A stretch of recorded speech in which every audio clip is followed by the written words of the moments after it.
अस्सलाम वालेकुम class 10th Mrs इतरत unit 1 के थर्ड लेक्चर के साथ आपके सामने हाजिर है।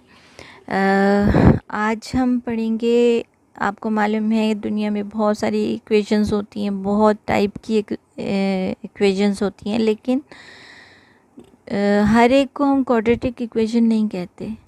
तो अब इसमें से हम मुख्तलिफ़ टाइप की इक्वेशंस देखेंगे और फिर उनको हम क्वाड्रेटिक फॉर्म में लेकर आएंगे, कन्वर्ट करेंगे और फिर उसके बाद हम उसका सलूशन इक्वेशन क्वाड्रेटिक इक्वेशन के तहत करेंगे। तीनों मेथड, जिस तरीके से हम क्वाड्रेटिक इक्वेशन के लिए 3 मेथड यूज़ करते हैं, उन्हीं मेथड्स में से किसी एक मेथड की मदद से हम इस इक्वेशन को सॉल्व करेंगे।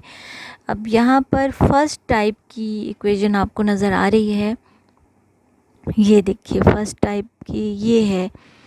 कुछ इसमें देखिए ax4 plus bx² plus c। अब इसमें 4 है और यहाँ पर 2 है। आपको पता है क्वाड्रेटिक इक्वेशन में x² ही होता है और ये x इसे होना चाहिए, लेकिन यहाँ पर x4 है। तो हम इसको अब कन्वर्ट करेंगे, क्वाड्रेटिक इक्वेशन बनाने की कोशिश करेंगे। तो इसमें हमें छोटे वाले x को लेना पड़ता है। इसको हम किसी के इक्वल करेंगे, यानी लेट करते हैं कि x² जो है वो y के बराबर है। अगर x² y के बराबर होगा तो यकीनन x4 जो है वो y² के बराबर होगा। अब हम क्या करते हैं कि इस x की प्लेस पर हम y और y² जो है वो वैल्यूज़ पुट करते हैं इसी इक्वेशन में। तो अब ये हमारे पास ये देखें, ये बन गई है ay² plus by plus c is equal to 0। तो ये कौन सी फॉर्म बन रही है, या कौन सी शेप बन गई है? तो आप देख रहे हैं कि क्वाड्रेटिक इक्वेशन की शेप है ये, यानी स्क्वायर है, ये अकेला y है। तो इसका मतलब है हमने क्वाड्रेटिक इक्वेशन में कन्वर्ट कर लिया। अब हम आते हैं एक्सरसाइज की तरफ। एक्सरसाइज 1.3 में ये जो फर्स्ट टाइप की इक्वेशन है, इसमें जितने क्वेश्चंस थे मैं उन तमाम क्वेश्चंस की तरफ आऊँगी। फिर हम दूसरी टाइप करेंगे तो उसके मुतालिक जितने क्वेश्चंस होंगे फिर हम वो क्वेश्चन करेंगे, ताकि हम साथ साथ टाइप्स हम देखते जाएं और उसी के साथ हम क्वेश्चंस को सॉल्व करते चले जाएं। अब फर्स्ट टाइप, इस टाइप के हैं क्वेश्चंस। जितने भी इस टाइप से थे वो मैंने ये क्वेश्चन नंबर 1 से लेकर 5 तक जो हैं वो सारे के सब क्वेश्चंस जो हैं वो फर्स्ट टाइप के हैं। तो हम पहले 5 क्वेश्चंस करेंगे। अब फर्स्ट क्वेश्चन जो है वो है 2x4 plus minus 11x² plus 5 is equal to 0। अब देखिए सामने वही बिल्कुल शेप है, इसमें सिर्फ x, इसमें यहाँ पर देखिए a की प्लेस पर 2 लगा दिए, यहाँ पे b की प्लेस पर 11 है, वही x4 है और x² है। उसी तरीके से अब हम वही काम करेंगे, यानी x² को y के इक्वल ले लेंगे, x4 को y² के, और इसी तरीके से हमने सॉल्व किया। अब मैंने जो इसको सॉल्व करने का तरीका यूज़ किया है वो है, कौन सा है, ये फैक्टराइजेशन। अब फैक्टराइजेशन करने से जो आंसर आया है, आप यहाँ देख लीजिए, ये इसके 2 5 10 बनता है। तो 10 के 2 ही फैक्टर्स बनते हैं, 2 इंटू 5 या फिर 10 इंटू 1। तो मैंने देखा कि 5 इंटू 2 जो है वो तो उसमें किसी तरीके से ना प्लस करने से ना माइनस करने से 11 नहीं बनता, इसलिए मैंने 10 और 1 को लिया है। तो 10 और 1 जो है 11 के इक्वल होता है, अब जब हम दोनों को प्लस कर लें। अब मैंने ये सॉल्व किया, इससे ये 2 फैक्टर्स आते हैं, यानी y माइनस 5 जो कॉमन है, और ये 2y माइनस 1 ये अनकॉमन वाले, इनको हमने ब्रैकेट्स में डाला है। अब ये y minus 5 is equal to 0। अब हमने इसको सॉल्व किया। जब हम इसको सॉल्व कर लेते हैं तो y जो है वो 5 के इक्वल है, लेकिन हमें y का आंसर तो चाहिए नहीं है, क्योंकि क्वेश्चन में y नहीं x है। अब हमें x की वैल्यू फाइंड करनी है। x आपको पता है कि y जो है हमने इसको x² के इक्वल किया था। इसका मतलब ये है कि अब हम x² की वैल्यू फाइंड करेंगे, यानी ये जो 5 है ये असल में x² के बराबर है, लेकिन हमें x² असल में नहीं फाइंड करना, हमें x की वैल्यू को फाइंड करना है। तो x की वैल्यू फाइंड करने के लिए हमें इसका स्क्वायर ख़त्म करना है। जब हम इसका स्क्वायर ख़त्म करते हैं तो हमें स्क्वायर रूट करना पड़ता है। जब इस साइड पर करेंगे तो इस साइड पर भी हमें वही प्रोसीजर करना पड़ता है, यानी इधर ये स्क्वायर रूट है तो इधर भी स्क्वायर रूट है। ये तो कैंसिल हो जाता है, लेकिन 5 जो है वो स्क्वायर रूट इसका कोई भी नहीं है, इसलिए ये प्लस माइनस अंडर रूट 5 ही रहेगा। अब ये जो है एक हमारे पास आंसर आया, लेकिन अब दूसरी साइड ये जो इसका दूसरा फैक्टर था इसको भी सॉल्व किया है।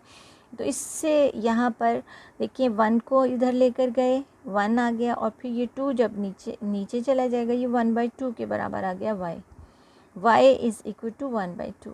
अब जब हम इसको y को x स्क्वायर के इक्वल उसी तरीके से करेंगे।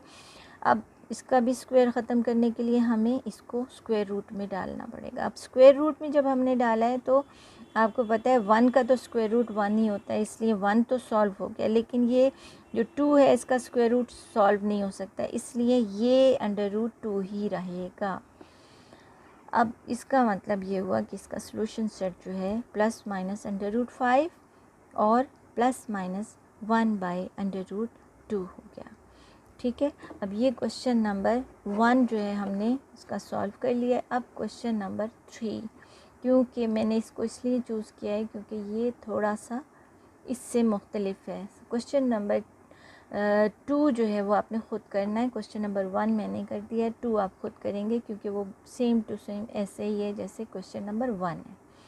अब ये इसमें आप देखिए ये वैल्यूज़ इनमें जो पावर है वो 1/2 और 1/4 है। पहले तो हमें ये देखना पड़ेगा 1/2 बड़ा होता है या 1/4।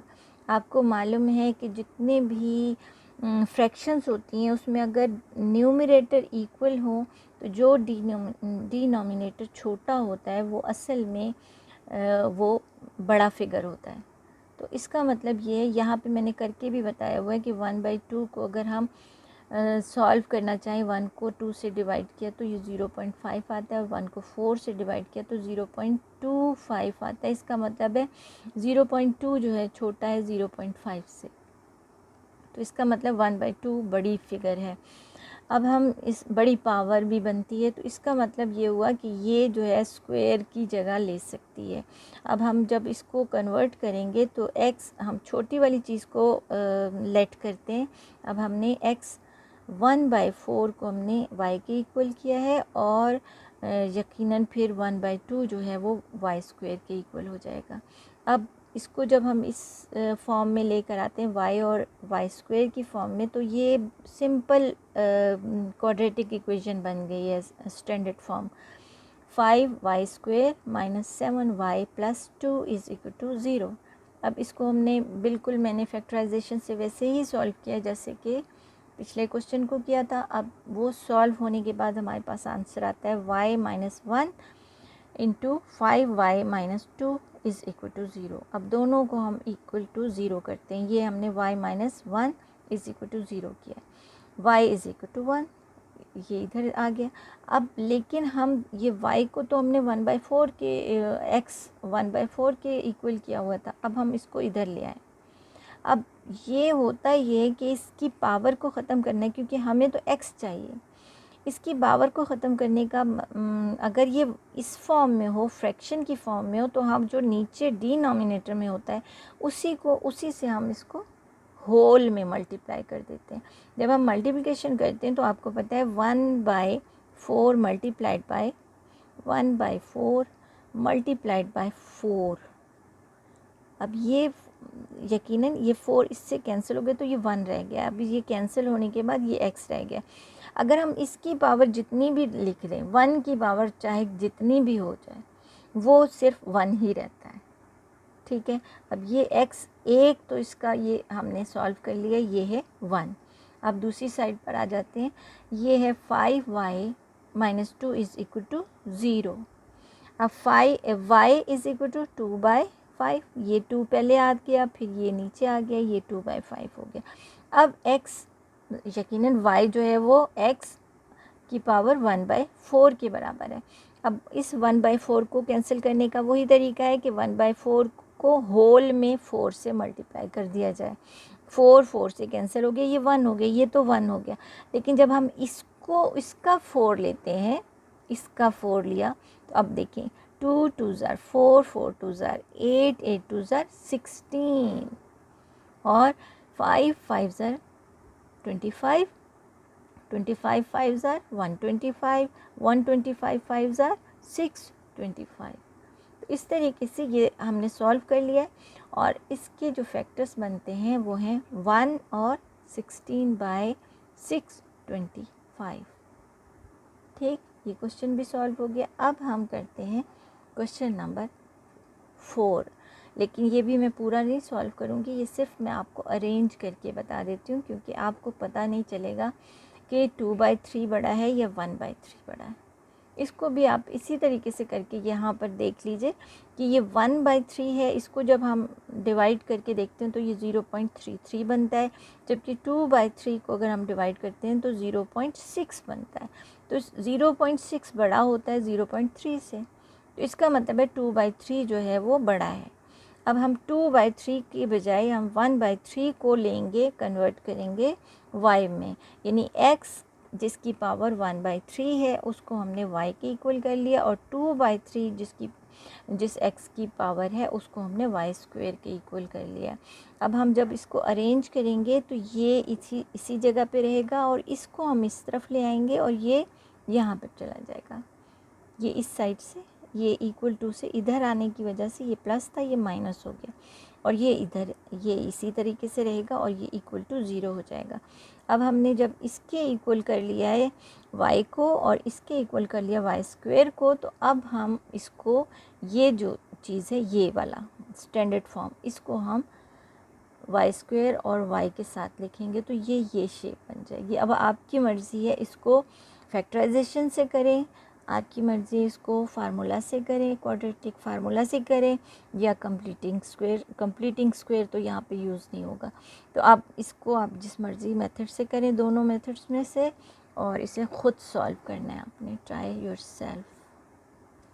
अब हम चलते हैं इसकी क्वेश्चन नंबर 5 की तरफ। क्वेश्चन नंबर 5, ठीक है, ये है क्वेश्चन नंबर 5। क्वेश्चन नंबर 4 भी आपने खुद ही करना है, क्योंकि क्वेश्चन नंबर 4 भी बिल्कुल सेम वैसे ही है जैसे आपने क्वेश्चन नंबर 3 किया है।